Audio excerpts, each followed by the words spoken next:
국민 앵커 백운기, 정확한 분석, 날카로운 시각. 백운기가 하면 다르다. 여러분 안녕하십니까, 백운기입니다. 이동관 방통위원장에 대한 탄핵이 오는 30일로 예정된 가운데 마치 목숨이 붙어있을 때 해치우자라는 식으로 이동관 위원장의 언론 장악이 속도를 내고 있습니다. 방송통신위원회라고 해봐야 지금 위원장하고 여당 측 위원장 2명 고작인데, 지난 16일 방통위 전체 회의를 열고 연합뉴스TV의 최다액 출자자 변경 승인심사 기본 계획을 의결했습니다. 제목이 좀 긴데요. 연합뉴스TV 최대 주주를 을지학원으로 만들어준 것입니다. 을지재단 이사장은 마약 진통제 불법 투약 혐의로 기소된 적이 있는데요. 민주당은 마약 사범에게 연합뉴스TV를 넘기려는 작전의 배후가 누구냐며 따지고 있습니다. KBS를 쿠데타식으로 점령하고 정권 입맛에 맞는 뉴스를 내보내기에 급급한데 시한부 위원장이 어디까지 갈지 궁금하고 두렵기까지 합니다. 생방송 백운기의 정치본색 출발합니다. 여러분 안녕하십니까, 백운기입니다. 박진영의 마키아벨리, 박시동의 경제 본색, 고정면의 뉴가 시작하겠습니다.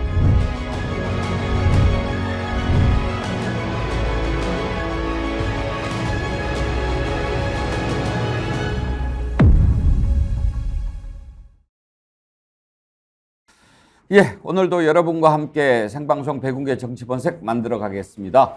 댓글 활발하게 참여해 주십시오. 소개해드리고 저희가 준비한 선물 드리도록 하겠습니다. 오늘 함께 하실 네 분 패널 소개합니다. 양문석 언론학 박사, 김유정 전 민주당 의원, 박진영 민주연구원 본장, 서정욱 변호사 나오셨습니다. 어서 오십시오. 안녕하세요. 예. 마침 오늘 양문석 언론학 박사 방통위원 하셨던 분이 나오셨으니까 이 내용을 조금 알기 쉽게 설명을 좀 부탁을 드리겠습니다. 일단 이동관 체제부터 좀 이야기를 해볼 필요가 있는데요. 방송통신위원회는 합의제 기구입니다. 그래서 그 위원들 5명이서 위원회 체제로 논의해서 합의해서 결정하는 그런 체제고요. 왜 그런 체제를 만들었냐면 정치적 중립성이 가장 중요하다는 부분에 있어서 방송통신위원회를 그렇게 만든 겁니다. 일반 부처들 예를 들어서 예정으로 치면 정보통신부 같은 경우는 독임제라서 장관과 차관을 대통령이 직접 임명하지만은 방송통신위원회는 대통령 2명, 야당 2명, 그리고 여당 1명으로 해서 5명의 상임위원회를 만들고 거기에서 위원장은 장관급, 그리고 이제 상임위원은 차관급 이렇게 이제 나눠놨거든요. 근데 지금 하는 행태를 보면 그냥 독임제입니다. 방송통신위원회가 아니고 방송통신부죠. 그래서 대통령이 임명한 이동관이 장관질을 하고 있는 것이고, 그리고 또 대통령이 임명한 상임위원이 차관질을 하고 있는 이러한 행태로 변질시켜 놨다. 이제 이 부분에 대해서 명확하게 좀 짚어야 되는 부분이고요. 연합뉴스 문제는요, 명확합니다. 연합뉴스는 정권에 따라서 이 반란개비의 전형적인 기레기 행태들을 보여왔었는데요. 이들은 정권을 뺏기고 나면 연합뉴스 TV와 연합뉴스 자체가 또다시 여당 편 따라갈까봐 벌써부터 단도리를 시작했다. 저는 이제 그렇게 보면서 연합뉴스 TV를 실질적으로 사실상 민영화시키는 과정에 들어갔다. 그러면 을지병원이 연합뉴스를 가지게 되면 실질적으로 YTN을 민영화시키고 연합뉴스를 민영화시키면서 24시 보도 전문 채널 자체가 다 민영화되고, 이 민영화는 그 주인의 성향에 따라서 그 보도가 완전히 뒤바뀝니다. 여러분들 SBS 많이 보셨다시피 SBS가 권력을 잡은 쪽으로 끊임없이 쫓아가고 권력으로부터 이권을 얻어내는 과정으로 태영그룹이 성장했던 것을 보셨을 겁니다. 똑같이 SBS처럼 YTN과 이제는 연합뉴스 TV까지 그들이 장악하려고 하는 것이다. 이렇게 판단하면 될 것 같습니다. 설명을 워낙 잘해 주셔서 이 아이템은 이걸로 정리하고 다음으로 넘어가도 될 것 같은데요. 네. 고맙습니다. 그러니까 지금 이제 궁금한 게 그런 거죠. 지난번에 연합뉴스 매각 그런 얘기 나왔을 때 그때 당시에 가장 많은 액수를 써서 낙찰을 받았던 게 유진 아니었어요? YTN 말씀이시죠? 그건 YTN이고 네. 이거는 이제 연합뉴스인데 근데 을지 학원이 원래 을지 병원 갖고 있는 학원이죠. 네. 네. 원래 병원으로 해서 돈을 벌었으면 그쪽 관련으로 돈을 써야 되는 것 아닌가요? 김유정 의원? 그렇죠. 그런데 이제 그 을지학원 이사장이 이제 마약성 진통제 예. 3,161에 투여했다는 것도 바로 그 관계기관인 을지병원에서 이제 처방을 받아서 그렇게 했다는 거잖아요. 그러니까 병원 사업으로 돈을 벌었으면 또 국민의 건강 증진과 복지를 위해서 이렇게 하는 게 마땅하죠. 그런데 또 다른 꼼수를 부려가지고 소액 그 지분들을 다 걷어들여가지고 대주주가 돼서 공적인 역할을 해야 되는 이 보도 전문 채널의 연합뉴스까지를 이 을지학원에서 장악을 해버리면 마약 사범한테 우리 넘겨줄 수 없다. 이 연합뉴스 TV를 이렇게 반발하고 있는 것이고 보도의 공정성이나 가치 중립성 이런 것들은 좀처럼 이제 기대할 수 없게 되는 거죠. 거기에 더불어서 이제 YTN도 곧 그 대주주 변경 승인 관련해서 방통위에서 결론을 내야 되는 상황이고 연합뉴스 TV는 대주주 변경 승인 계획에 대해서 이제 승인을 한 것이고요. 그리고 또 하나가 있는 게 이제 KBS ETV까지도 민영화하려는 게 이제 이들의 계획이잖아요. 그러니까 대부분의 이 그 공정성을 요하는 그 채널들에 대해서 공영방송 KBS 포함해서요 민영화 시켜서 뭘 하려고 하는 것이냐 묻지 않을 수가 없는 거죠. 이게 이제 민영화라고 하는데 결국은 사형화까지도 갈 수 있는 것 아닙니까? 그렇죠. 네. 박진영 부원장. 그러면 YTN은 유진, 네. 그거는 건설 회사인가요? 그 이제 건설에 기반해서 거의 뭐 그룹 정도의 수준에서 예, 그쪽으로 가고. 네네. 연합뉴스 TV는 을지병원, 을지학원으로 가고. 네네. 이렇게 보도 전문 채널, 24시간 채널이 민간인들한테로 넘어가면 어떤 문제가 있습니까? 말씀 뭐 양무석 박사님도 말씀하셨습니다만은 정권의 향배에 따라 움직인다는 것은 첫 번째 뉴스의 공정성의 문제 같고요. 두 번째는 자본의 성격에 따라서 뉴스가 좌우되는 그런 상황으로 가지 않을까 이런 생각이 들고요. 우리 이제 지방 언론사들 보면서 그런 거 많이 느꼈을 겁니다. 지방의 건설사라든가 그런 회사들이 지방 언론사를 소유하다 보니까 지방 언론사가 모회사의 방어막 역할을 하는 그런 역할들을 하지 않겠습니까?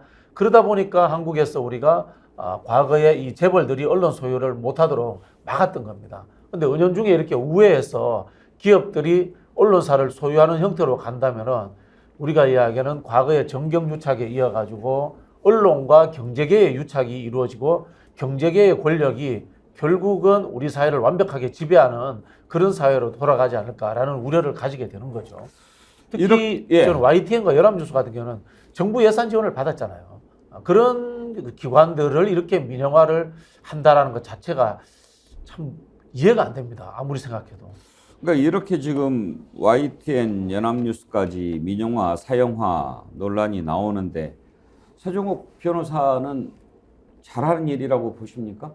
그렇죠. 어허허. 왜냐하면 이게 그 전 세계적으로 보면요 공영방송이 없는 나라도 많습니다. 근데 물론 이제 우리나라는 KBS라는 공영방송이 있죠. 영국의 일본 NHK나 MBC도 공영방송이에요. MBC는 이제 좀 성격이 약간 다른 준공영이라고 보통 하고 KBS는 공영이에요, MBC도. 예. 저는 이게 그 공영방송이 없는 나라도 많아요. 기본적으로 이 공영방송을 유지해야 되는 여부터 논의가 돼야 되는데 제가 보기에 KBS 정도는 저는 필요하다 봐요. 재난이라든지 우리 현 상황에서. 근데 나머지 보도 채널들요. 이게 다 이게 국가가 운영할 공영으로 할 이게 이유가 전혀 없어요. 그렇게 되니까 이명박 대통령 때도 YTN 사장 낙하산 내려가죠. 권력이 바뀌면 권력이 장악하는 방송이 되는 거예요. 공영이면. 근데 확실하게 주인이 있고 또 이게 민영화되면 권력이 바뀌어도 이게 함부로 개입할 수는 없다는 거예요. 저는요, 연합뉴스 TV를 고정 나가는데 연합뉴스가 이게 국가가 운영하는 통신사인데 뉴스 도매상입니다. 연합뉴스가 연합뉴스 TV를 소유한다는 게 저는 너무 기형적이에요. 왜냐하면 이게 연합뉴스는 통신사로서 모든 언론사에 공정하게 뉴스를 줘야 되는데 YTN보다 연합뉴스 TV 좀 빨리 준다는 이런 소문도 있어요. 따라서는 YTN도 민영화가 됐는데 연합뉴스 TV만 연합뉴스의 지배하에 있는 것, 이건 맞지 않다. 뭐 굳이 을지하고이든 누구든 간에 이게 민영화 시키는 게 필요하고, 그 을지 화건중에 그 이사장 한 명이 뭐 마약 쪽에 선정적인 접근할 게 아니고 크게 공영 체제로 연합뉴스 아래에 연합뉴스 TV를 두는 게 맞는가? 아니면 이게 새롭게 민영화시켜서 제대로 된 이게 주인을 찾아서 독립성을 강화하는 게 맞는가? 이 방향으로 접근해야 됩니다. 자, 서정욱 잠깐만요. 양문석 박사님. 서정욱 변호사의 논리 전개에 제가 이견이 있어서 얘기를 합니다. 서정욱 변호사께서는 KBS 이사도 하셨죠? 예. KBS 이사도 하신 분이 공영방송의 개념에 대해서 너무 모르고 계신 것 같아서 제가 좀 놀랐는데, 지금 이제 우리가 따져보고 있는 게 YTN 연합뉴스의 민영화, 여기에 대해서 어떤 문제가 있는지를 보고 있는데, 맨 처음에 공영방송 무용론부터 시작하셔서 조금 어떤 얘기를 하실까 궁금했는데, 지금 공영방송은 KBS, MBC, EBS만 공영방송이고 연합뉴스 YTN은 공영방송이 아니죠.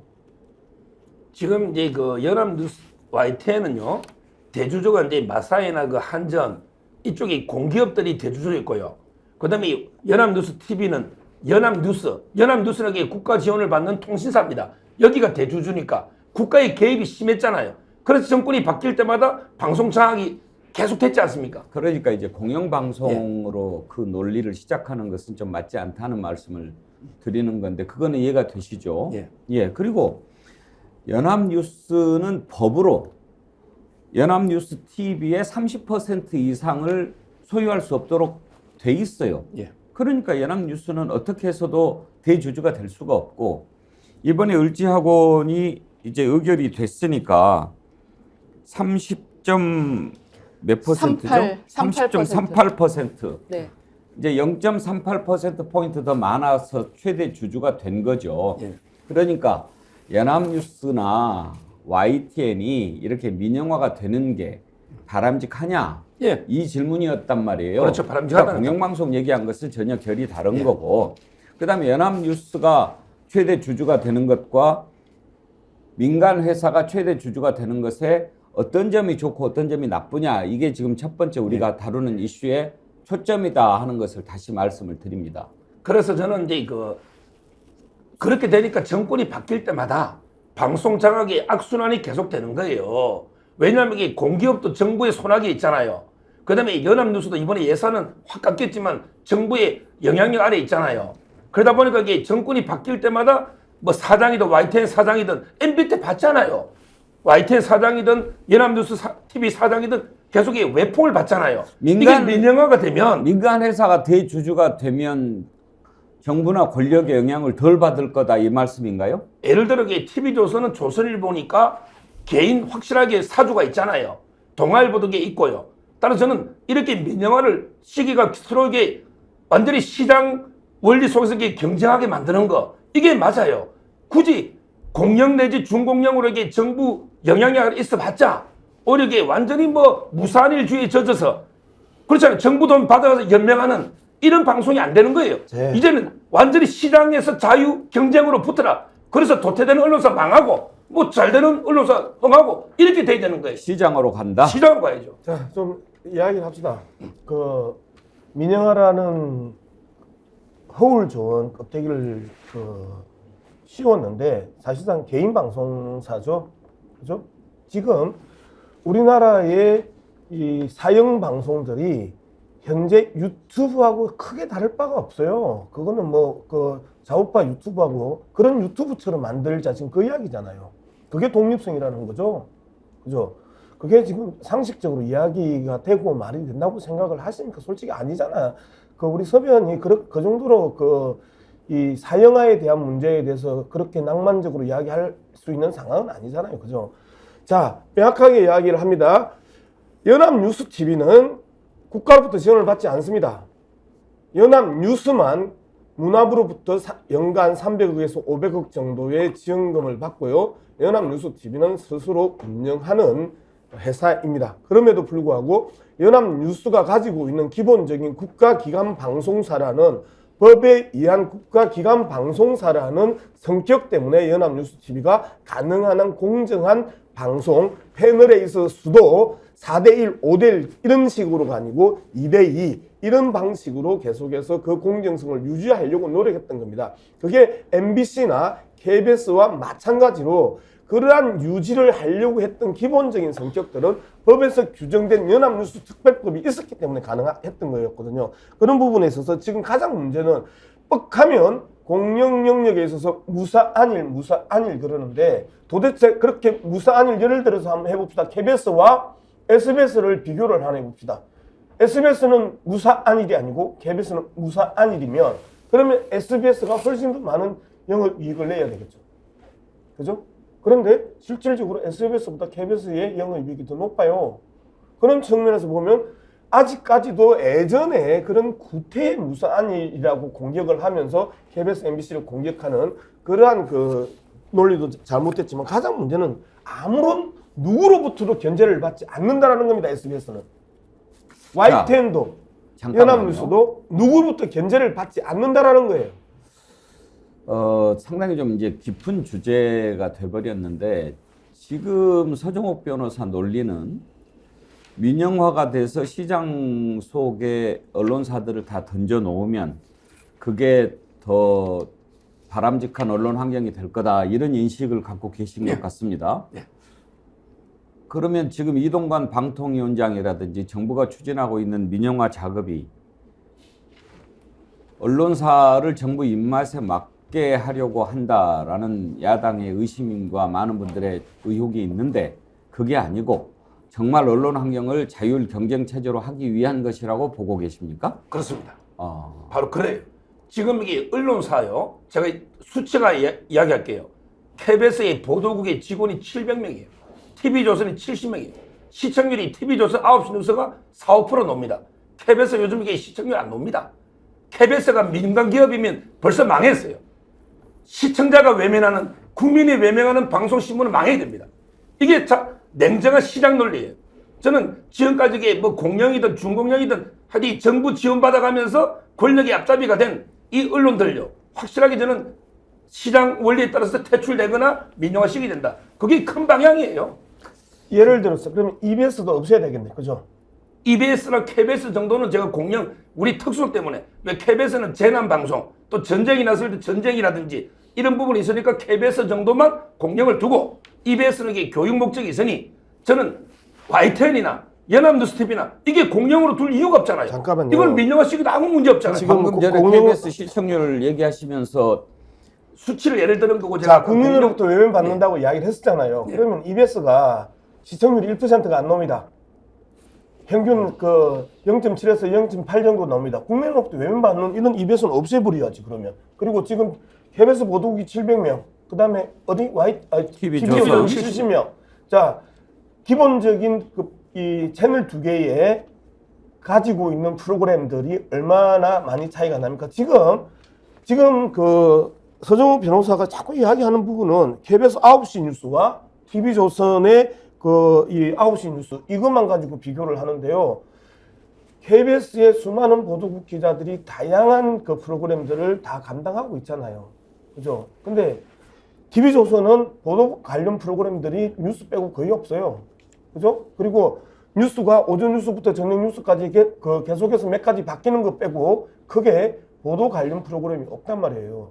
기본적으로 하는 성격이 다릅니다. 그리고 KBS는 다양한 영역에 소외된 영역에 그 다음에 주요 정치 이슈가 아닌 그럼에도 국민이 반드시 알아야 되는 수많은 아이템들을 예를 들어서 100개를 다룬다면 TV조선은 10개 이하를 다룬단 말이에요. 그러면 10배가 많은 게 당연하지.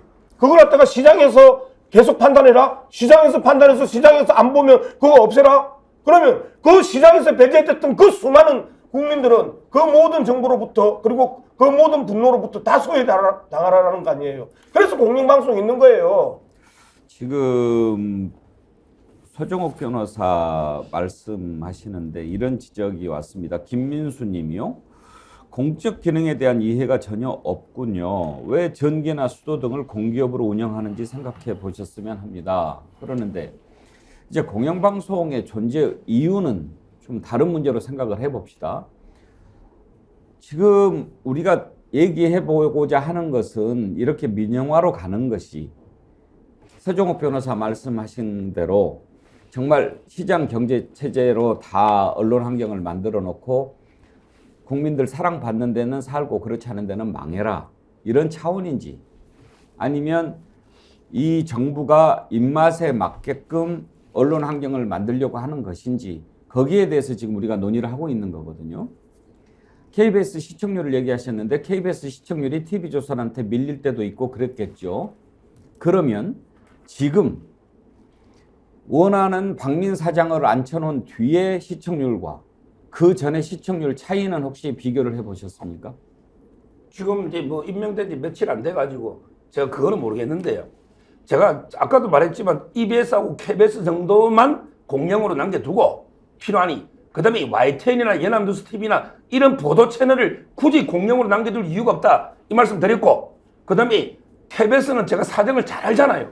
옛날에 88 올림픽 때 많이 뽑아서 지금 이게 보직이 없이 1억 이상 받는 사람이 30%가 넘잖아요. 민간기업 같으면 다 잘렸어요. 그게 방만한 거 아닙니까? 특히 제 친구가요, MBC 드라마 2국장이면 드라마 1국장이 아니고 2국장이에요. 근데 MBC가 드라마를 하나도 안 만듭니다. 드라마 하나도 안 만들어. 저는 왜 주십니다. 근데 드라마 1, 2국장 방만한 MBC 직원 중에 놀고 있는 직원이 몇 명인지 보세요. 이런 거 다 치러야 됩니다. 방만한 경영, 이걸 시장에 맡게 된다, 이 주장 아닙니까? 이 서변은 이 공공성이라는 것과 경영의 합리성이라는 것을 억지로 연계시켜 버리는 거, 이게 다른 거거든요. 제가 이제 마키아벨리라는 프로그램을 진행하냐면 그 예를 하나 들어볼게요. 마키아벨리가 있었던 피렌체라는 나라에 군대를 처음에는 시민군을 가지고 있다가 용병을 가지고 있다가 엎었다 뒤집었다 여러 가지를 해봅니다. 근데 용병을 가지고 있으면 좋은 점이 있어요. 숫자도 적어도 되고 전문성도 있고 훨씬 잘 싸워요. 그리고 또 필요할 때는 돈 안 주고 딴 데 보내도 돼요. 근데 결정적일 게 어떤 일이 있냐면은 전쟁이 났을 때 있지 않습니까? 용병은 상대편에서 돈 더 주면 그쪽에 가서 붙어버려요. 시민군은 자기 씨를 지켜야 되는 군대이기 때문에 끝까지 저항하고 싸웁니다. 이게 사실은 민영화와 저는 이 공영화의 차이다, 이렇게 생각을 하는데요. 공공적 성격을 가진 언론, 아까 말씀드린 뭐 국가를 운영하는 군대의 문제라든가 철도의 문제라든가 전기, 이런 것들은 공공성을 지키기 위해서 존재하는 것이 우선인 거고요. 이윤을 많이 남는다는 것은 부차적인 문제거든요. 물론 그걸 저는 부정하지는 않습니다. 역대 정부가 공공부문 혁신하지 않았다, 언론 공공부문 혁신하지 않았다는 것에 대해서 비판은 받아야 됩니다만은, 그것으로 인해 가지고 공공적 역할을 해야 될 것을 민영으로 던져져 버린다는 것은 저는 맞지 않다, 이런 생각이 듭니다. 한 가지만 제가 좀 지적하고 갈게요. 자, 의료 영역에서 우리 보건소가 있습니다.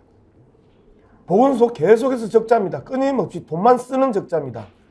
시장으로부터 철저하게 외면당하고 있고요. 보건소 없애야 됩니다. 서종욱 변호사의 논리면요. 자, 우리가 예전에 토들이 있습니다.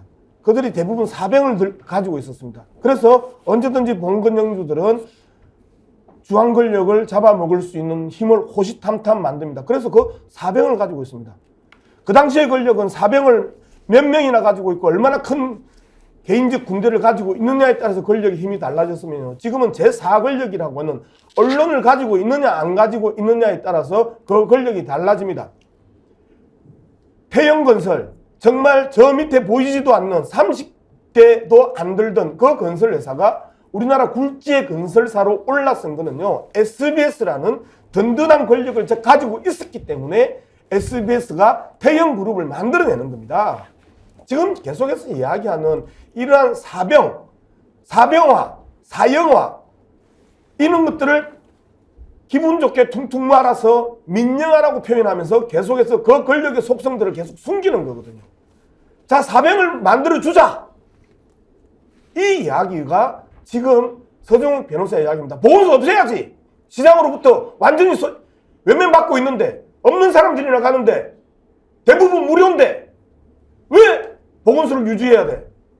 보건소 없애야! 이 이야기를 지금 서종욱이 한단 말이야.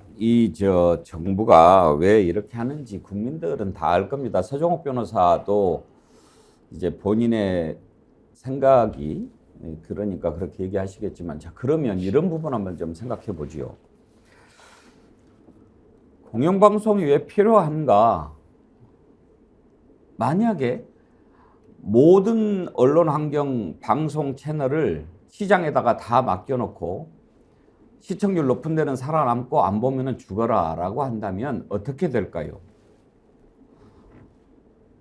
시청률만 노리고 모든 프로그램을 제작하고 편성을 하게 될 겁니다. 그렇게 되면 정말 상상할 수 없는 일이 벌어지게 됩니다. 우리가 항상 걱정하는 막장, 선정, 어디까지 갈지 알 수 없는 상황이 됩니다. 그래서 공영방송이라고 하는 것은 그런 상황에서도 중심을 잡고, 저는 KBS는 시청률에 신경을 써서는 안 된다고 생각합니다. 적어도 청정지대는 하나 있어야지요. 그리고 옹달샘은 하나 있어야죠. 비록 적지만 계속 솟아나는 옹달샘이 하나 있어야 언젠가는 맑은 물을 만들 수 있지 않겠습니까? 그게 공영방송의 역할이라고 생각하는데, 자, 그러면 민영화로 하는 것, 그리고 지금 이렇게 하는 것이 옳은가? 한 가지만 따져봅시다. 제가 항상 KBS 뉴스를 의무적으로 봤는데 요즘은 안 봅니다. 사장 바뀐 뒤로는 안 보게 되는데 이런 일이 있었더라고요. 지난 주말에 국가 행정 전산망이 완전히 마비가 됐죠. 모든 뉴스가 당연히 그걸 톱으로 다루지 않겠습니까? 심지어 TV조선까지도. 그런데 KBS 그날 9시 뉴스의 톱이 뭐였는지 아십니까? 윤석열 대통령이었습니다. 정상외교. 국가행정전산망이 다운되면 이것도 일종의 재난입니다. KBS는 국가재난방송입니다. 그런데 재난이든 아니든 그걸 떠나서 이것보다 더 큰 뉴스가 윤석열 대통령 정상외교라고 생각하고 판단한다면 그 판단을 과연 옳다고 할 수 있겠습니까? 박민 사장이 뜬금없이 지난 몇 년간 공정하지 못했다고 머리 숙여 사과했는데 떠나게 될 때는 몰상식을 사과해야 될 겁니다. 김유정 의원. 네. 어떻게 그날 9시 뉴스톱을 이걸로 하겠다는 판단을 할 수 있습니까? 그러니까 문화일보 출신의 박민 사장을 무리해서 절차적 정당성 확보 없이 KBS 사장으로 임명을 했을 때 땡뉴 뉴스의 부활을 꿈꾸는 것이냐라는 얘기를 할 수밖에 없었던 거죠. 그게 지금 현실로 이미 실행이 되고 있는 상황이고요. 심지어 종편들까지도 전부 다 행정전산망 마비에 대해서 질타하고 이 부분에 대해서 일면으로 쓰기도 하고 일면으로 보도하기도 하고 이렇게 얘기를 했었는데, 하물며 KBS가 이거를 뒷전으로 미룬다는 거는 상상할 수 없는 일이었고요. 여전히 그런데도 지금 KBS의 프로그램 폐지나 라디오 포함해서 이런 것들은 계속 착착 진행이 되는 것 같아요. 근데 이제 집에 갈 때는 다른 사과를 하셔야 된다고 말씀하셨는데 집에를 갈 수 있겠습니까? 감옥부터 가야 된다고 생각하고요. 방송법이나 또 단체 협약 위반에 대해서 KBS 노조가 지금 이제 고발을 했는데, 이런 식으로 하기 위해서 민영화 얘기를 하고 사실상 사형화를 꿈꾸고 공적 기능까지도 마비시켜 버리는 이동관 방통위원장 체제를 굳이 이렇게 탄생을 시켰다라고밖에 볼 수 없고요. 특히 방통위의 기능이 지금 완전히 와해돼 버린 거 아닙니까? 그렇기 때문에 이 굉장히 중요한 정부 기관임에도 불구하고 정치적 중립성과 독립성을 확보해 주기 위해서 여당, 야당, 대통령 이렇게 세 군데서 추천을 해서 5인 합의제를 만들었는데, 지금 8월 25일부터는 2인 체제로 지금 전행을 하고 있는 거 아닙니까? 최민희 위원도 이제 자진 사퇴해버렸고, 여전히 법제처에 최민희 위원이 왜 결격 사유인지에 대해서 물어놓고 그 답을 7개월 동안 지금 주지 않아서 자진 사퇴해버린 거 아닙니까? 임명을 안 해주니까 지쳐가지고. 그런데 법제처는 여전히 답을 내놓지 않고 있어요. 자, 이 지점에서 저는 대통령이 직무유기를 하고 있다고 생각합니다. 왜냐? 합의제 기구라는 이 방통위의 굉장히 중요한 책무에 대해서 대통령이 이거를 복원시키려는 어떤 노력도 하지 않고 있어요. 그래서 결론적으로는 대통령이 추천한 2명의 이 위원 이동관하고 그 이상인 두 사람이 이 모든 것들 YTN 연합뉴스 TV 이 거의 민영화 사형하러 가는 모든 것을 결정하고 있는 이 시점에 대통령이 방통위가 이렇게 가서는 안 되겠구나. 이 부분에 대해서 단 한마디가 없어요. 결론적으로는 독립기구가 아니고 대통령 직속기관처럼 지금 방통위가 가고 있거든요. 그러니까 이 모든 것들이 무엇을 위한 것이었냐. 아까 말씀드린 KBS 땡뉴 뉴스 만들기 위한 것이죠. 정권에 유리한 방향으로 언론을 끌어가기 위한 거 아니겠습니까? 그러니까 이런 순서가 착착 진행이 되고 있는데 결국 진실은 밝혀지거든요. 6년 전에 블랙리스트 관련해가지고 문성건, 김미아 씨 등이 소제기한 거 이명박, 원세훈 두 사람이 합쳐서 500만 원씩 지금 손해배상해라 이렇게 판결 났잖아요. 그러니까 결국 진실은 밝혀지는데 거기까지 가기가 지난한 과정이 필요한 것인데 이 정권이 두려움을 모르고 지금 하지 않아야 할, 가지 않아야 할 길로 또다시 가고 있다고 생각합니다. 변호사지만 KBS 이사를 지내신 서종욱 변호사께 한번 물어봅시다. 예. 국가행정전산망이 다운된 그날 윤석열 대통령 정상외교를 톱으로 올린 그 편성은 어떻게 생각하십니까? 저도 이게 KBS 뉴스 안 본 지 오래됐어요. 제가 이사할 때도 안 봤어요. 그만큼 이게 국민들이 불신합니다. 뭐 그렇다면 잘못됐겠죠. 왜냐하면 이게 전산망 다운된 게 더 국민 생활에 영향을 주니까 그걸 보도 안 하고 윤 대통령이 방문을 보도했다면 저는 잘못됐다 봅니다. 자, 그러면 예. KBS를 마치 대한뉴스처럼 만들어 버렸는데 그것은 사장의 책임이 없다고 생각하십니까? 지금 이제 박민 사장이 며칠 안 됐잖아요. 앞으로 지켜봐야 되겠지만. 며칠 안 됐는데 네. 취임하기 전부터 인사를 해가지고 프로그램 폐지하지 않았습니까? 근데 이게요. 저는 이게 어느 한 정권의 문제, 이게 오랜 악순환입니다. 지금요. 우리 문재인 5년 때는 KBS가 어땠습니까? 아시잖아요, 모습이에요. 지금 서종욱 변호사 그걸 좀 이게 바로잡는 과정인데 서종욱 변호사는 약간 공정하게 봐야죠. 제 질문을 피해 가시는데 제가 지금 KBS가 이렇게 하고 있는 거는 어떻게 생각하느냐. 지금 사장 취임한 지 얼마 안 되지 않느냐 이렇게 말씀을 하시고 그러면 사장이 취임하기도 전에 막 이렇게 한 것은 어떻게 보느냐라면은 또 그 전부터 맨날 그랬다라고 또 피해 가시고 그렇게 말씀을 하시니까 우리가 진짜 들여다보고자 하는 게 정부가 이렇게 하는 것이 정부 입맛대로 하려고 하는 것이냐 아니냐를 따져보자고 하는 거거든요. 그런데 서종욱 변호사는 거기에 대해서는 부정하시는 거다 이 말씀이죠. 근본적으로 이게 외풍을 막아내는 정말 이게 독립성을 할 수 있는 걸 마련해야 되고요. 지금 이번에 인사는 워낙에 편향돼 있었지 않습니까? 특히 주진우가 라디오를 이게 말이 됩니까? 주진우가 방송 KBS 라디오에서 이명박 대통령 조롱하고 했습니다. 꼼수다. 김어준도 마찬가지고 이런 걸 이게 좀 바로잡는 과정에 일부 부작용이 있을 수 있는데 제 말은 이게 여야를 우리 이제 정권도 계속 5년이다 10년 주기로 교체되지 않겠습니까? 이걸 정권에 관계없이 KBS가 독립성을 지키도록 근본적으로 한번 대책을 만들어보자 이런 주장입니다. 알겠습니다. 아니 그래서 방송법을 통과시키자 이렇게 했던 거 아닙니까? 노란봉투법하고 함께 그렇게 해서 국민의힘이 그날 필리버스터 60명 뭐 준비하고 이렇게 했던 거 아니에요? 그런데 어떻게 했습니까? 그 필리버스터를 포기하고 방송법을 포기하고 공영방송을 좀 이사를 늘려가지고 정권의 그 바뀌는 거에 무관하게 조금 공정성과 독립성을 보장해 보자 이런 취지의 방송법을 다 본인들 필리버스터 준비한 건 알려버리고 이동관 지키기에 나선 거였잖아요. 왜 나섰습니까? 바로 이런 KBS나 이 이어지는 YTN 연합뉴스 TV 이런 꼴들 우리가 보려고 그렇게 한 거 아닙니까? 그 부분에 대해서 이제 와서 지금 KBS를 원상복귀하고 올바르게 되돌리려는 것이다. 박민 사장 임명하는 것이 지금 공영성의 회복입니까? 말이 안 되는 거잖아요. 국민의힘이 방송법에 대한 것들을 다 방기하고 그렇게 했으면서 지금 KBS 박민 사장의 행태가 원상복귀 하려는 것이다. 이건 좀 어불성설 아닙니까?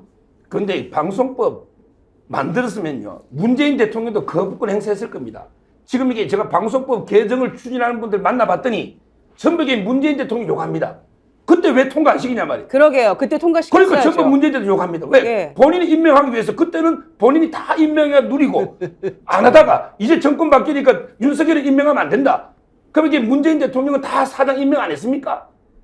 지금 우리 서변 논리는 공정하고 객관적으로 하겠다는 이야기가 아니고 문재인 정부 때 그랬으니까 우리 복수할게 그 이야기가 그래. 그게 실제로는 윤석열 정부가 이동관 위원장을 세워서 하는 게 공정한 개혁이 아니고 복수를 위한 장악이다라고 실토하는 겁니다, 사실은. 지금 고백하는 거죠. 그렇게 들립니다. 예. 그렇게 하고 있는 것 같기도 하고요. 아무튼 KBS는 국민의 방송이고 씁쓸하다. 공영방송인데요. KBS를 그렇게 대한뉴스처럼 만들면 도움 안 됩니다. 그 정부에 도움 안 됩니다. 지금 당장은 달콤한 것 같지만 나중에 반드시 후회하게 될 겁니다. 자, KBS 문제까지 살펴봤고 그 다음 이슈로 넘어가도록 하겠습니다. 국민의힘이 슈퍼 빅텐트 얘기를 합니다. 지금 이제 몇몇 사람들이 국민의힘으로 이렇게 가고 있죠.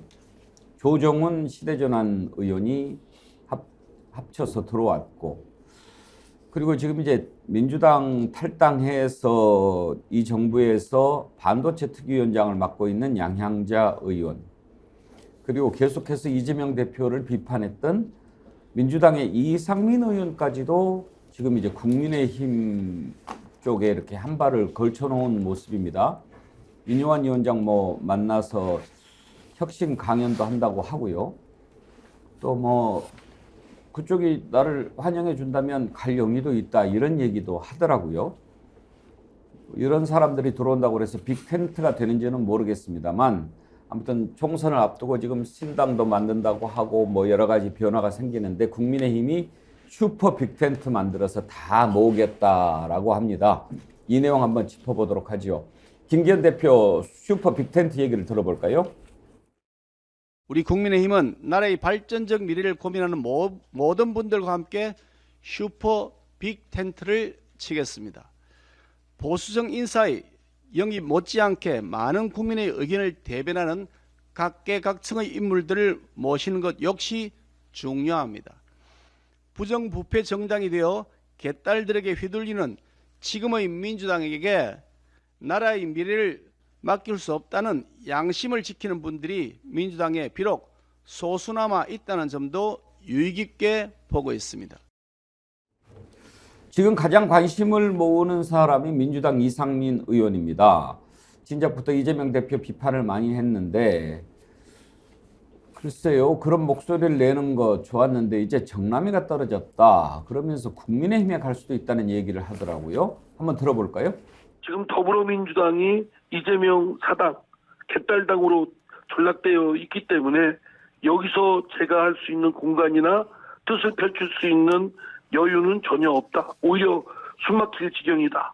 제 뜻을 펼치는데 여지나 공간은 없고 그걸 또 더불어민주당이 지금의 이재명 당, 개딸당을 바꿀 가능성은 거의 전무하기 때문에 제가 있을 공간이 없습니다. 이미 더불어민주당은 오랜 전통의 민주당의 역할은 사멸되지 않았나. 그리고 완전히 변질돼서 이재명 사당, 개딸당으로 변질되어 있다.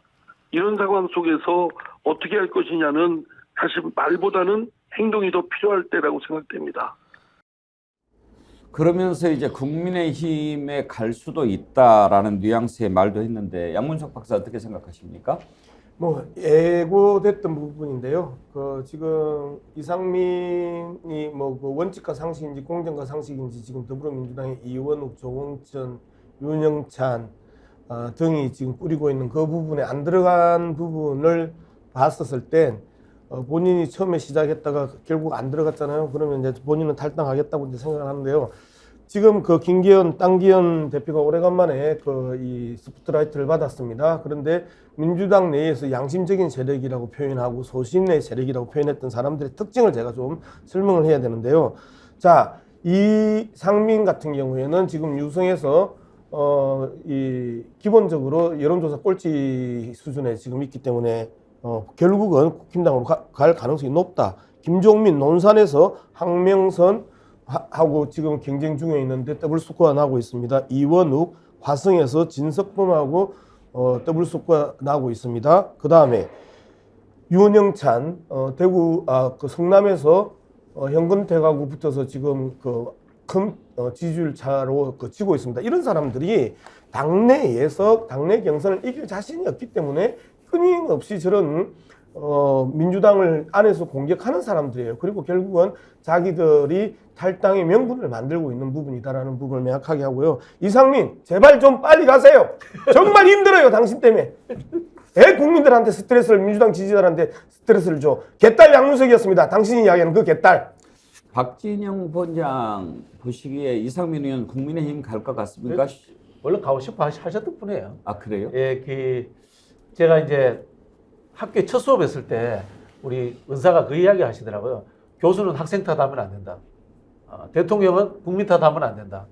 정당의 국회의원은 당원 탓하면 안 됩니다. 당원을 바꾸면 됩니다.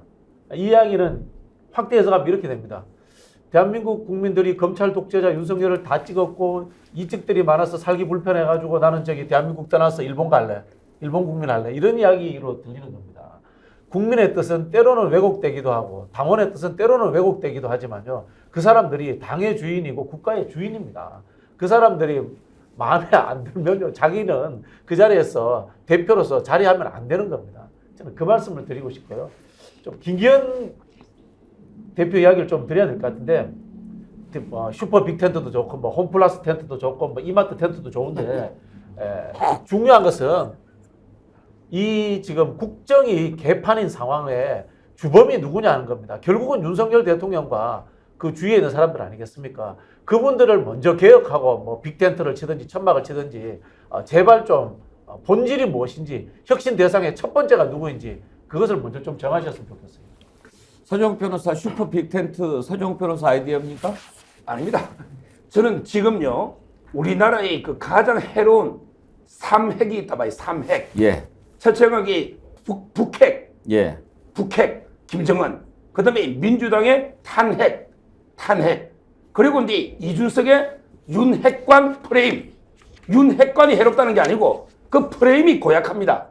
이 세 3핵을 제거해야만 나라가 안정이 돼요. 저는 북핵의 책임자는 문재인으로 봐요. 그 다음에 민주당 탄핵의 책임자는 이재명으로 봅니다. 그 다음에 이준석. 이 세 명을 빼고는 모두 모아야 된다. 지금 이게 우리나라 2년 동안 완전히 행정 권력과 입법 권력이 충돌하면서 나라가 이게 엉망이 됐잖아요. 이번 총선에서 바로잡아야 돼요. 윤석열 대통령이 제대로 3년간 일하려면 압도적인 국민의힘이 다수석을 얻어야 됩니다. 그렇다면 저는 국민의힘은 보수를 직결해서 중도로 나아가 합리적인 진보까지 나아가야 돼요. 우리 수박 의원들 다 오면 돼요. 제가 이상민은 만나봤어요. 오겠다더라고. 오면 돼요. 그 다음에 거기 김종민 우리 많잖아 내부 원칙과 상식 이런 분들이 다 오세요. 제발 좀 모셔가라. 모셔가. 저는 중도와 합리적 진보까지 모두의 빅텐트 밑에 모여서 압승을 해야만 윤석열 정권이 3년간 일할 수 있다. 만약에 이게 또 소수당이 되면 3년 동안 극한 대립하면 우리 대한민국의 운명은 나락으로 떨어질 겁니다. 윤석열 대통령이 앞으로 외국 더 열심히 나가서 외국에서만 일할 거예요. 근데 그런 식으로 빅텐트를 치면 국민의힘이 총선 이길 수 있습니까? 아니면은 그 빅텐트마저도 칠 수는 있습니까? 저는 매우 회의적이라고 생각하고요. 김기현 대표가 지금 마음이 굉장히 조급하잖아요. 인요한 혁신위원장이 사실상 김기현 대표 체제의 산소호흡기 역할을 해주고 연장을 시켜준 셈인데 처음엔 좋았어요. 대사면 징계 해제 이런 거 바로 다음날 땅땅 두드리고 했는데 당사자들도 매우 불만을 토로했고 반발했죠.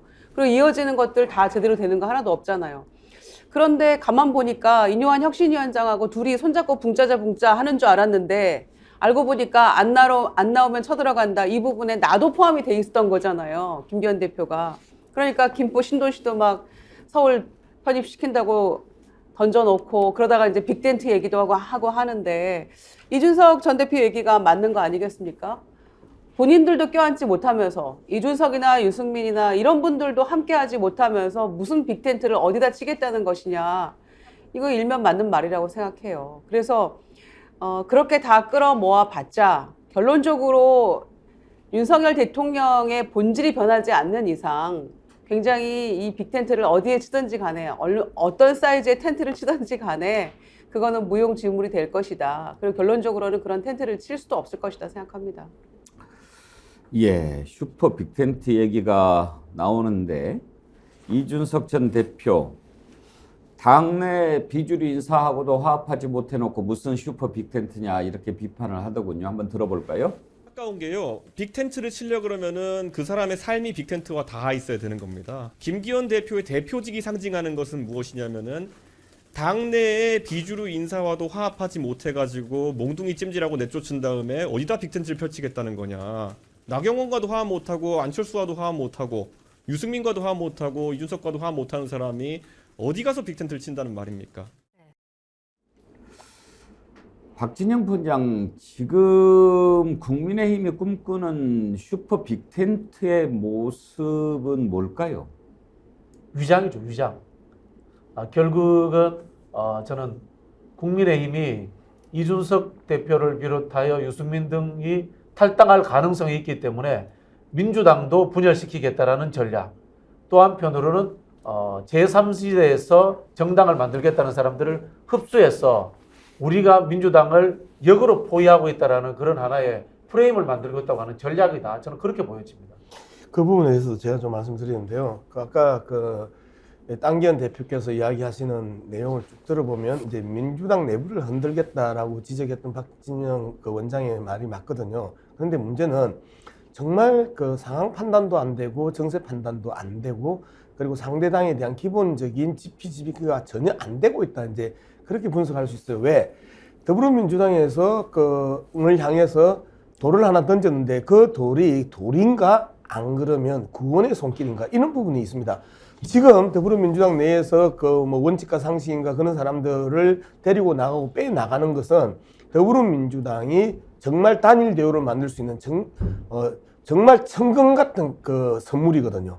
그런 측면에서 봤었을 때 저는 빅텐트라고 표현을 했을 때 이준석은 안 되는데 이원욱은 되고 이준석은 안 되는데 조응천은 되고 이준석은 안 되는데 김종민은 된단 말이에요. 이상민은 된단 말이에요. 이런 거면 제발 그 빅텐트를 크게 쳐서 더불어민주당 내에 있어서의 반개혁 세력들 좀 싹 모시고 가시고 그리고 든든하게 그분들하고 함께 하세요. 그리고 더불어민주당 지지자들로부터 단단하게 결속될 수 있는 그러한 기회를 한번 만들어 주세요. 저는 그렇게 이야기하고 싶습니다. 정치인들의 이합 집산 그리고 행보 우리가 어떻게 평가하겠습니까? 다 이제 선거로 국민들이 평가를 해야 될 텐데 아무튼 역사를 좀 항상 생각해 봤으면 좋겠습니다. 오늘 2부에서 우리 잊지 말자 시리즈는 홍범도 장군 관련해서 여러분 좋아하시는 역사학자 전우용 박사 모시고 얘기를 해보려고 하는데요. 오늘 앞부분에 방송 관련해서 얘기했을 때 많은 분들이 보내주신 댓글이 거의 과거로 돌아가는 것 같다 였습니다. 난초 이슬님이요. 어느 순간 눈 떠보면 박정희 시대인가 하고 놀라고 또 어느 순간 전두환 시대인가 한다. 지금이 60년대인가 80년대인가.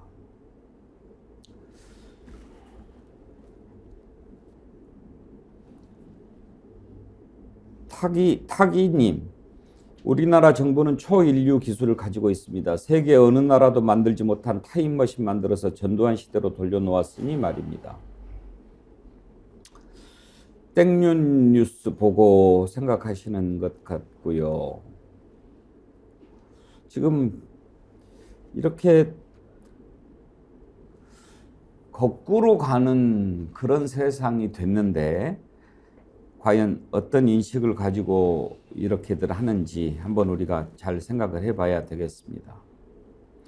그런가 하면 민주당 내에서는 또 이제 탄핵 얘기가 나옵니다. 그러니까 민주당의 당론은 아니지만 민주당이 일단 준연동형 비례대표제를 그냥 그대로 유지하기로 방침을 정했다고 합니다. 그 이유는 어찌됐든 윤석열 대통령 반대하는 당들 만들어줘도 좋다. 나중에 다 하나 합쳐서 200석이 되면 윤석열 대통령 탄핵할 수 있을 것이다. 이런 계산인 것 같은데요.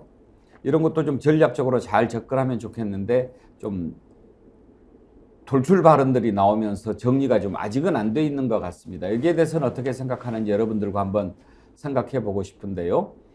민영배 의원과 김용민 의원이 광주에서 북콘서트를 했던가요? 거기에서 이 발언이 나왔습니다. 한번 들어보시죠. 반윤연대를 형성할 수 있는 행동을 민주당이 먼저 보여야 되지 않을까라는 생각을 해요. 그 행동이 뭐 선거 연합도 있지만 저는 윤석열 탄핵 발의라고 생각해요. 대통령 탄핵 발의를 해놔야 반윤연대가 명확하게 서집니다. 그리고 지금 국민의힘에서도 네, 대통령 탄핵 발의하면 동의할 사람들 많습니다. 여러분 아시겠지만 검사 탄핵 저희가 발의했을 때 국민의힘에서 이탈표가 있었어요. 분명히 있었어요. 이 말씀을 쭉 해오셨어요. 굉장히 설득력 있는 얘기거든요. 근데 아시죠? 다른 탄핵은 국회의원이 100명 있으면 돼요. 발의를 할 때. 그런데 대통령 탄핵은 150명이 있어야 돼요. 그러니까 과반이 있어야 되는데 민주당이 지금 과반이 훌쩍 넘잖아요. 그러면 이런 제한이 일단 저는 유효하다고 봐요. 자, 양문석 박사 의견부터 들어볼까요? 예. 지금 윤석열 탄핵을 내걸고 연대할 필요가 있다. 네. 그런 얘기가 나오는데 어떻게 생각하십니까? 일단 탄핵의 성격부터 좀 이야기를 해야 된다고 생각합니다. 우리가 이상민 행안부 장관을 탄핵해서 한 6개월 동안 그 활동 정지 처분을 내렸었습니다. 헌법재판소가 마지막에는 뭐 결국 기각을 했지만 이상민이 없는 6개월이 상당히 좋았습니다. 일단 기본적인 큰 사고가 나지 않았고요. 말 그대로 매뉴얼대로 행안부가 활동을 했었습니다. 여기에 대해서 우리는 학교 때 이야기를 해봅니다. 근신을 때리거나 유기정학을 주거나 무기정학을 주는 것. 학교에 오지 말라, 일을 하지 말라, 공부하지 말라라고 하는 그 정지도 엄청난 벌입니다. 국회가 현재 탄핵을 할 수 있는 대상들은 그런 벌을 주는 겁니다. 그리고 마지막에 헌법재판소가 어떻게 받든지 간에 이러한 벌들을 내려야 될 때가 됐다라는 부분에 검사 탄핵이나 장관 탄핵들을 이야기를 하고 지금 이야기했던 윤석열 대통령에 대한 탄핵도 당분간 제발 좀 우리 국민들 눈앞에서 좀 사라져달라. 그리고 아무것도 하지 말라. 차라리 아무것도 하지 않는 게 국가 시스템으로 돌아가는 대한민국의 국정 운영이 가능할 것이다 하면 6개월이든 1년이든 윤석열 대통령 모든 활동에 스톱을 걸어라 라는 부분이 윤석열 대통령에 대한 탄핵 요구입니다. 그러면 이제 정치적으로 봤었을 때 탄핵이라는 큰 그 기치 하에서 윤석열 대통령의 국정을 거부하거나 반대하는 사람들이 다 모이면 말 그대로 이런 것이 바로 빅텐트입니다. 국힘당 내부에서도 대거 동참할 수밖에 없는 지금 비진윤들의 그 분노들을 다 탄핵이라는 빅텐트 안에 모을 수 있기 때문에 이러한 빅텐트가 제대로 형성됐었을 때 총선 문제는 쉽게 정리될 수 있을 거라고 저는 생각합니다. 박진영 부원장, 지금 민주당이 당론 아니다라고 부인했는데 저런 논의가 당 내에서는 좀 있습니까? 실제로 이제 내부적으로 있습니다. 내부적으로 상당히 있고요. 그게 제가 들은 바로는 이제 12월 27일이 마지노선인데 도이치모터스 특검이 올라가는 상황에 민심의 변화 그리고 국민의힘의 내부의 동료 이런 것들이 아마 판단 기준이 될 것 같은데요. 양문석 박사님이 이 탄핵의 정당성을 말씀하셨다면 저는 좀 전략적 측면을 좀 말씀드리려고 하는데요. 지금 윤석열 대통령을 싫어한다는 의견이 한 60% 정도 가까이 나옵니다. 60% 정도 나오고요. 그중에서 정말 싫다가 53에서 55% 정도 나옵니다. 평균적으로. 정말 싫다라는 증오의 강도라는 것이 결국은 정치 지도자들이 국민들의 의견을 들어서 윤석열을 탄핵할 수 있는 하나의 감정적 근거가 됩니다. 그러면은 이 53%, 55%의 국민들의 여론이라는 것이 투표장에 그대로 나올 것인가 하는 문제인데요. 우리는 선호의 강도, 증오의 강도가 높은 사람들이 열성적으로 투표한다라고 통계학적으로 이야기를 하고 있습니다. 지금 우리나라의 53%, 55%의 국민들은 윤석열 탄핵하겠다라고 야당이 강하게 나오면 투표하러 올 확률이 더 높다는 겁니다. 근데 지금 민주당의 지지율이 그 정도까지 못 가고 있습니다. 그것은 민주당이 국민들이 바라는 만큼 강한 목소리를 못 내주기 때문에 그런 상황이다. 이렇게 해석을 하시면 되는 거고요. 지난 총선 때 민주당이 180석 가까이 얻었는데요. 지역구별로 득표율을 보면요. 평균 한 51% 정도의 득표를 했습니다. 정당 득표율은 34% 정도 했습니다만 지역구별로는 국민들이 전략적으로 그렇게 투표를 해줬거든요. 지금 윤석열을 싫어하는 53%가 지역구별로 투표해준다면요. 지난번에 있었던 180석보다 더 많은 의석을 얻을 수도 있습니다. 그런 측면에서 윤석열 대통령에 대한 증오의 강도와 그 다음에 이 투표율을 계산해 봤을 때 민주당이 탄핵을 걸고 나가는 것이 결코 불리하지는 않다라는 제가 분석을 해드리고 싶습니다. 서정욱 변호사 의견 들어볼까요? 제가 이제 그 노무현 대통령 탄핵 당시 지지율을 봤어요. 노무현 대통령이 뭐라 했냐면 열린우리당이 압도적 일당 성리하기를 바란다 이랬어요. 근데 그때 노무현 대통령 지지율이 20%대에 불과했습니다. 근데 탄핵을 하니까 이게 뒤바뀌어요. 갑자기 탄핵 반대가 70몇 프로고 탄핵 찬성이 20몇 프로였어요. 그때요. 정동영 대표가 그 노인 폄하 발언 없었으면 아마 이게 200석 할 분위기였어요. 근데 그 폄하 발언 때문에 152석으로 그래도 과반으로 압승을 했습니다. 저는 그때보다 이번에 탄핵 발의하면 훨씬 역풍이 100배, 1000배 분다. 왜? 그때 노무현 대통령은 탄핵 사유는 있었어요. 열린우리당이 압승을 기원한다. 이게 법위반 맞아요. 근데 중대한 건 아니라가 탄핵이 기각됐죠. 근데 이번에 윤석열 대통령 탄핵 사유는 뭐 조국 교수의 표현에 하면 딸이 채봉 하나 보는 게 다예요. 그 다음에 이진복 수석이 뭐 안철수한테 아무 말 안 하면 아무 일 안 생긴다. 또는 인유한 위원장이 뭐 대통령 측에 격려 응원이 있다. 이거는 직접 대통령이 한 것도 아니에요. 이런 사유도 확실하지 않은데 이걸 가지고 탄핵 발의하면요. 옛날에 그 탄도리들 있잖아. 까면 안 되는데 탄핵 역풍 때문에 국회 뺏지도 않은 민주당의 탄도리들 많았거든요. 이번에 국민의힘 탄도리들 많이 생길 겁니다. 윤석열 대통령 발의해 보세요. 우리 국민들이 그렇게 만만하지 않습니다. 지금 윤석열 지지율이 뭐 30몇 프로지만 탄핵 해보세요. 하면 이게 70% 80%가 반대합니다. 그게 노무현 대통령 역사에서 배워보세요. 그 지지율을 비교해보시라니까. 한번 해보자. 한번 해보시죠. 제가 하나 바로 잡을게요. 우리 서변이 그 통계를 잘못 이야기하셨는데 서변이 이야기하신 20%는 그 당시에 열린우리당이라는 정당 지지율을 이야기하시는 거고요. 그 당시에 노무현 대통령 지지율은 40%가 넘었다라는 말씀을 드리겠고요. 그리고 이 탄핵에 대한 반대 여론도 60%가 넘었습니다. 이거는 이제 통계상으로는 사실이 아니다. 저는 그 서정욱 변호사 말이 사실인지 양문석 말이 사실인지 한번 해보자. 오늘 탄핵하고 나서 역풍이 부는지 한번 보자. 이제 그 이야기를 하고 싶은데요. 그 당시하고 또 지금하고 많이 달라졌죠. 그 당시에는 조중동이 끌고 가는 대한민국의 여론을 그 주도하고 있었던 게 조중동이었고 그 조중동이 사실상 큰 흐름들을 만들어냈었습니다. 그런데 지금은요, 우리나라의 그 기존 미디어들, 주류 미디어들이 이런 그 스픽스와 같은 유튜브들에게 다 진압당했습니다. 그래서 저는 그들을 향해서 주류 미디어들을 계속해서 이미 국민들의 과반수 이상으로부터 탄핵당했다라고 이야기를 하고, 그 다음에 그 당시와 비교했었을 때 대한민국이 20년이 지난 지금 시점에 국민들의 정치적인 그 지적 수준이 엄청나게 높아졌다라는 측면에 있어서 여론 주소층들이 대부분 정치 고관여층들이고 정치 고관여층의 거의 과반 이상이 윤석열 정부에 대한 극혐을 보이고 있다라는 이런 측면에서 봤었을 때 계속 그 우리가 비교를 할 때 그 당시 시대적 상황, 언론의 상황, 여론을 그 주도하는 주도자들의 상황들을 계속 놓치고 외면하고 아주 단편적인 것들을 가져와가지고 자신의 논리를 보강하고 강화하고 하려고 하는 모습들은 기본적으로 공부를 안 한다. 그래서 나는 이제 서정욱 변호사가 과거 사례, 역사적 사례를 가져다 쓸 때 그 당시의 맥락과 현재의 맥락을 기본적으로 구분하면서 했으면 좋겠고, 이 과정에서 가장 핵심적인 거는 여론을 이끌고 가는 게 기존의 대형 미디어들이 아니고 작은 유튜브들이나 그 다음에 건강한 유튜브들이 지금 상황에서 여론을 이끌고 간다는 부분에 대해서 나는 명확하게 좀 이해했으면 좋겠습니다.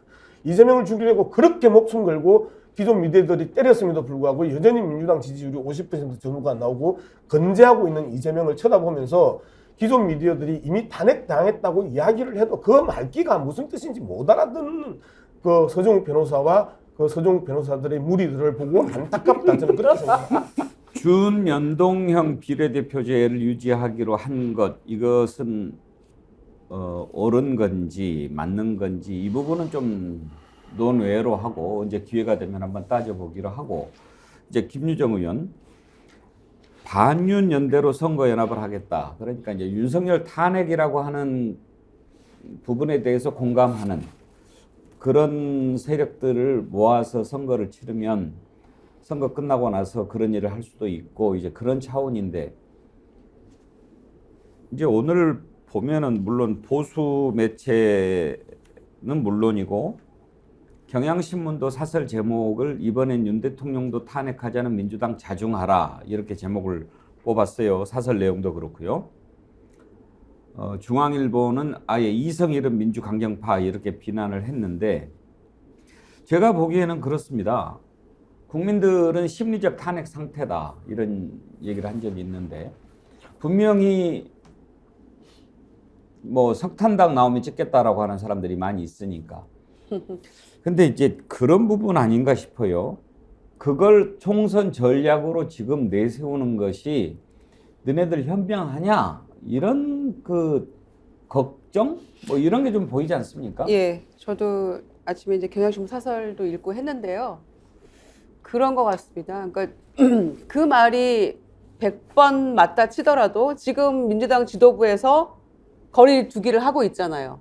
그러니까 이제 이게 과연 총선 전략으로, 그러니까 한마디로 탄핵으로 반윤연대라는 것이 우리가 선거를 치르기 위한 그 제1 전략으로 그게 과연 합당한 것이냐, 이 부분에 대해서 의심하고 있는 거죠. 그러니까 지도부가 거기에 대해서 당론 아니다라고 이제 거리두기 하는 것은 이런 것 같아요. 저희가 몇 달 전부터 이미 국민들은 마음으로 탄핵했고 사실상 탄핵이고 심리적 탄핵 상태다 이런 얘기를 해왔습니다. 그런데 중요한 거는 이게 마음으로 그런 마음인데 이게 정말로 실행이 될 수 있는 문제냐라는 거죠.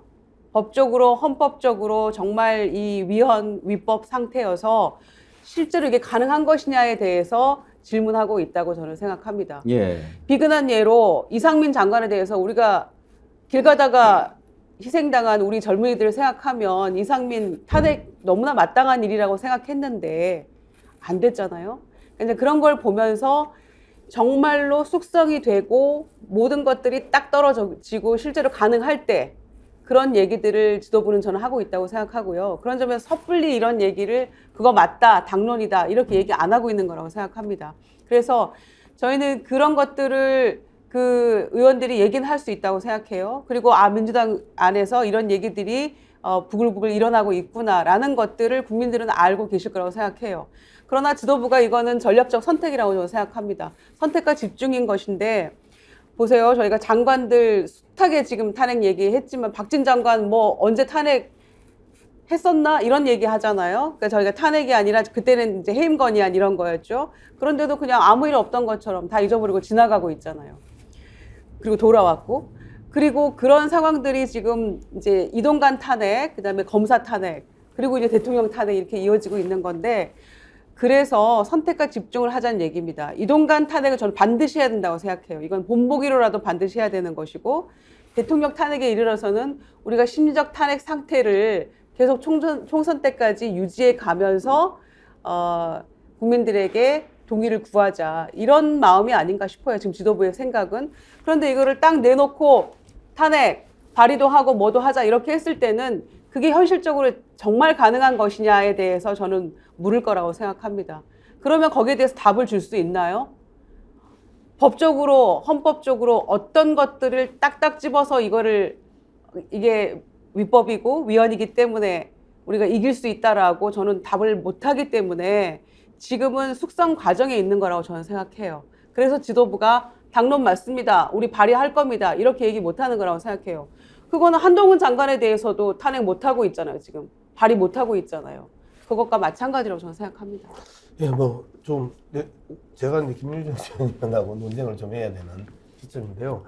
많은 그 법률 전문가들이 탄핵의 사유는 쌓이고 쌓여 있다라고 이야기하는 그런 이 법률 진단들이 그동안 많이 나왔었잖아요. 그런 측면에서 한번 우리가 탄핵의 여지들을 볼 필요가 있습니다. 노무현 대통령이 아까 이야기했던 것처럼 그 서정우 변호사가 이야기했던 것처럼 그 좀 크게 이겼으면 좋겠다라고 이야기해서 탄핵을 당했던 거면 그런 측면에서 있어서 그 윤석열 대통령은 그거보다 훨씬 더 심각한 발언과 그다음에 행위들이 많았었고 그리고 국힘당 내부에서의 그 내부 그 당정 개입 이런 부분들도 다 탄핵의 사유거든요. 그래서 그 부분에 대해서 이야기를 하고 싶었고요. 두 번째 경향신문 이야기를 했는데요. 한겨레신문과 경향신문의 기본적인 특징을 좀 이야기를 하고 넘어가야 됩니다. 한겨레신문과 경향신문 정치부의 기본적인 특징은 비명계 선호입니다. 끊임없이 이재명 대표를 흔들어 왔던 게 한겨레신문과 경향신문 정치부의 보도 태도고 누적되어 왔었습니다. 그리고 끊임없이 더불어민주당 내에서의 적극적이고 열성적인 지지자들을 개딸로 폄하하고 개딸 손질을 요구해 왔던 게 한겨레신문과 경향신문의 정치부의 기본적인 관점이었습니다. 그렇기 때문에 한겨레신문과 그 경향신문에 대한 기본적인 이 입장을 가지고 있는 많은 분들에게 분명히 말씀드리지만 한겨레신문이 경향신문이 키워왔던 사람들이 이원욱이나 전해철이나 이런 당내 반개혁 세력들이었다라는 거 명확하게 여기서 말씀드리고 넘어가고자 합니다. 아니 제 말씀은요. 한겨레나 경향이 저의 취지와 그거하고는 상관없어요. 저는 상관없고. 아니. 그러니까 중요한 거는 그러면 지도부는 왜 당론 아니라고 얘기하고 거리두기 하냔 말이죠. 그 지점에 있어서 저는 조금 더 숙성이 필요하다는 거예요. 그 의원들이 막 그렇게 막 던져놓은 거에 대해서 지도부가 맞아 그러면서 다 주어야 되냔 말이죠. 그래서 저는 지도부가 잘하고 있다는 얘기를 하는 거예요. 근데 이제 그 지점에 있어서 지도부의 생각이 양 박사님하고 다른 건가요? 개별적으로 제가 김유정 의원이나 양무석 박사님 저는 지도부에 그래서 그게 잘 가고 있다는 거예요.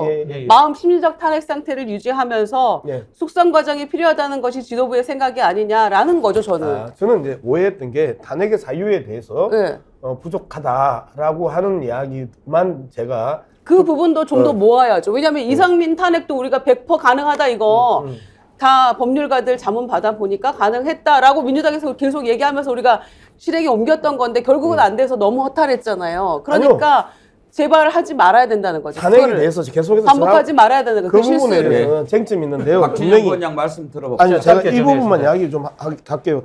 탄핵 소추라는 것 자체가 가지고 있는 성격이 탄핵 소추가 이루어진 이후에 업무 정지 자체도 하나의 벌이다라고 이제 저는 계속 이야기를 하고요. 그다음에 헌법재판소가 그걸 수용하든 기각하든 그 부분에 대해서는 또 다른 문제다라고 제가 계속 말씀드렸잖아요. 그렇기 때문에 탄핵 소추 자체가 윤석열 대통령이 업무 정지를 시키는 것이기 때문에 이 자체도 국민으로서 내리는 경고이고 벌이다라는 부분에서 충분히 의미 있다라는 걸 계속 이야기를 하는 겁니다.